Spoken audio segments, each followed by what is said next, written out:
My name is Misty Noble.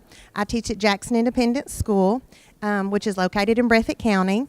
I've been there for 16 years. I teach special education, moderate to severely disabled children.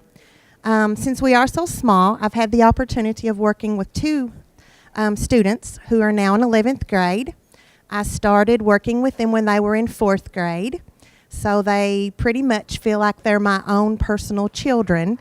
And I already get teary-eyed when I start to think about how they are juniors, and next year will be my last year with them. And it's my job to prepare them not only for the academics, but for the real world, because they are going to go out into our community and they are going to become independent individuals. So Mrs. Sizemore and I, for the last 2 years, we've been working with these students collaboratively. I'm going to let her introduce herself so you understand who she is also before I go into that, though. I'm Andrea Sizemore, and I'm the speech language pathologist at Jackson Independent. And this is my 18th year, and a couple of the students that we've worked with primarily I've had since they were 4 years old in preschool, because we are a K through 12 school. Well, preschool through 12, and I'm the only SLP there. I've had the pleasure of working with these students since they began preschool. And we have in the past we had a presenter, I don't know if some of y'all weren't here for the earlier session. We've done a cooking program in the past with them, but we wanted to look at that and see how we could improve that to make them more independent, since they are getting ready to go out into the real world. And I'll let Miss Noble take over. Okay, so the program that I looked at, not only did I want to plan for them to be more independent, I also wanted to embed communication skills, because that's very important for these students, as well as, of course, I'm always looking at the alternate K-Prep standards, because as a teacher, that's so important. I wanted to embed writing in that. And also with those standards, with the writing, you have to be able to publish that with technology. We are incorporating big time this year at Jackson Google Classroom. I wanted to use that also.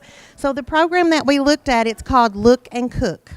And basically, because my students are minimal readers, they can read some words, it uses pictures to go through each and every recipe, so that the reading is not a barrier in order for them to go ahead and be able to make meals, which, I mean, they're going to be adults out into the real world, and everybody has to eat, right? So we thought that would be a really good focus for that. There are a couple handouts. The first one is just an overview of our program. The second one was an actual, and she's going to bring that by. I just made everyone a copy of one of the recipes that we are starting to get ready to incorporate.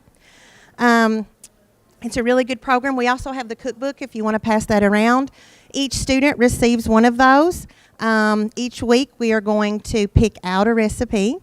They are going to actually shop for the materials that they need, and my goal is minimally, with minimal prompts throughout the year, for them to totally become independent in preparing anything in this cookbook. So they have this for when they go out to become adults.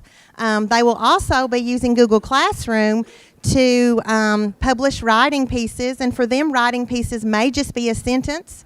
It may be 2 sentences, but that's a really big deal for my student population, in which they will express their likes, dislikes, what they thought was difficult, what they thought was easy, if they would like to share this meal with someone. Is there someone they want to invite for lunch when we actually prepare these meals? So basically, and with the following directions, that's really a struggle for these students, and I'm going to let Mrs. Sizemore talk a little bit about that. So we collaborate, and on Fridays, what we've done in the past is on Wednesdays or Thursdays, the bus will take us to a local grocery store, and we purchase the materials, and they make their list. So they're working on their writing skills and making their list of ingredients, and then they go out and purchase them, and they look at the cost and compare cost, because that's skills that, we all need when we go shopping. And our local Walmart has been good about giving us gift cards. There's a little application process, and they give us gift cards monthly, and that's what we've been using to purchase our materials. But the problem that we've found is they require a lot of prompting and cueing, because the directions on the boxes have to be read, and their reading skills aren't at that level. So it was requiring a lot of verbal prompting and cueing on our part. So we thought, what can we do to make this more independent for them? Because they are going to be graduating next year, and we want them to be independent and not have to have somebody there constantly saying, okay, do this next, do this next, do this next. And the program even has it color codes your stove. You can put the color coding on it so you know what temperature to put it on, so they don't even have to read that word if they, but our girls can do that. But I thought that was really good there. And so we want them to be as independent as possible, and they enjoy the cooking because they love to eat as much as we do.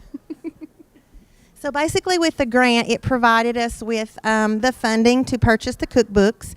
There are also videos about cooking safety that they use and they're getting ready to utilize as far as to be prepared for the kitchen. And then it also allowed us to purchase 2 mini iPads, which they will be using to access Google Classroom and to publish their writings. In order to see if this is successful or not, we will also, of course, be grading the writings that they do put on Google Classroom, and we will also have check sheets as they become more independent with each recipe.